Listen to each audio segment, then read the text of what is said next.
Hi, I'm Brad Rosley. Thanks for tuning in today. I'm going to teach you some really fun stuff today about planning. Before I do, remember to subscribe to my YouTube channel so you can get the latest updates. And if you like the video today, make sure to give me a like. I'd really appreciate it, and share it with some friends. Today's a subject that I'm really excited about. It's called the perfect retirement plan.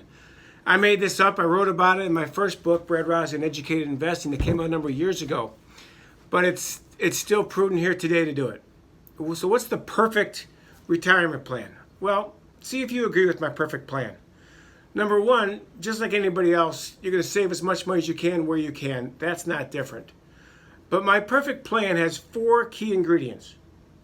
First part of my perfect retirement plan is you get to spend and enjoy all your savings, not just living on the interest. And I'm going to teach you how to do this at the end.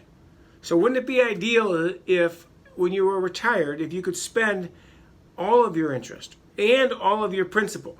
Most people never spend their principal that they saved during retirement. Why? Because there's a fear of outliving their money. By the time they get to an age where they can no longer spend their principal, maybe husband and wife look at each other when they're 82 years old and say, honey, the mortgage is paid, we don't travel much anymore, we couldn't spend our money now if we tried. Well, that's not a tragedy, but it's kind of a shame, because in order to have that money saved up, you had to defer a lot of things that you could have spent the money on. Maybe when you had young kids, or you could have traveled more, you could have bought a nicer car, a nicer home, whatever you want to do with the money, but you didn't, so you'd have it for retirement. Retirement comes around, and now you don't spend it for a fear of outliving it. And then you're too darn old to spend it. So my plan says part 1 is you get to spend all of your money. Enjoy it while you're alive during retirement. But part 2 is really important then. Part 2 is we need to be able to do this without any fear of outliving our money. And with the way medical technology is going today, a lot of people are going to live to 100 years old. You may not believe that, but look at what life insurance companies are doing now. They run their illustration models out to age 120. That's new. Forever, they've been running those to age 100. More and more people are living to long, long ages. Part 3 of my plan. Now, this is a part of the plan that people feel very differently about, even husband and wife many times. For many people, it's important to leave a financial legacy, if they have the money and ability to do so, to their children or grandchildren. Husband and wife might feel very differently about this. I feel very strongly about it. My grandfather, my grandparents left something to my parents which helped them so they could retire sooner. And my mother and father are going to one day leave something to me and my sister. Well, I have 3 children, and they're going to be left something of a financial legacy that's going to be impactful. And that was very important to me. So that's part 3. So part 1 is spend and enjoy all of your savings. Part 2 is no fear of outliving it. Part 3 is leaving a financial legacy, if that's important to you, to your children or grandchildren. Part 4 is let's do this as tax efficiently as possible. God knows we pay enough taxes over our lifetimes.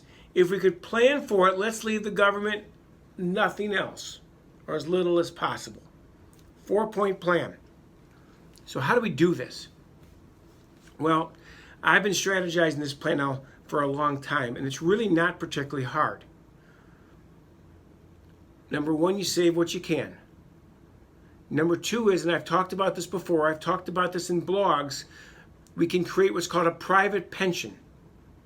Look at bradrosley.com, and I have an article on there about private pensions. What that means is you can take a portion of your own savings, whether it be an IRA, a 401k rollover, or non-IRA, a lump sum of money, and you can create your own pension income. That income can last for your joint lifetimes, or your lifetime if you're not married, for you and your spouse, so that if you live to 110, that income comes in forever. So what does that do? Well, the private pension is a payback of a combination of interest and principal. So that takes care of number 2, in that you're spending all of your money, not just your interest, which makes the payment higher. It takes care of point number 3 in our perfect retirement plan, to have no fear of outliving our money. Now, you don't have to do that with all of your money, but you could do that with a large chunk of it to ensure that you get to spend it while you're alive without any fear of outliving it. Part 3 is to leave a legacy to your children. Well, rather than not spend your savings and leaving that to your kids, I recommend, this is something I did for myself many years ago, getting a life insurance policy, a permanent life insurance policy. There's articles about that as well.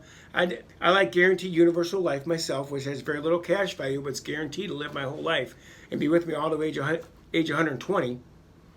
And I use that life insurance not because I needed it for dependent purposes. This is not traditional need that way. This is using this the way the wealthy people do, as the primary legacy asset for future generations. It has a guaranteed future value. You'll put in pennies on the dollar as to what your children will one day get. And that's what frees you up so that you can spend and enjoy all of your retirement savings and not have to leave that behind to your children if that's what you want, if you want to leave them a financial legacy. So if you have $1 million at retirement and you want to leave your kids $500,000, get a $500,000 policy and spend all your $1 million. And when you die, ideally, you'd have a zero estate and you leave the kids $500,000. Life insurance, which comes to my 4th point, tax efficiency. The life insurance that the kids get, income tax free, no tax. If you leave them your IRA or your 401k rollover that's now an IRA, they are going to have to pay ordinary income tax as they are forced to take out the distributions while they're alive.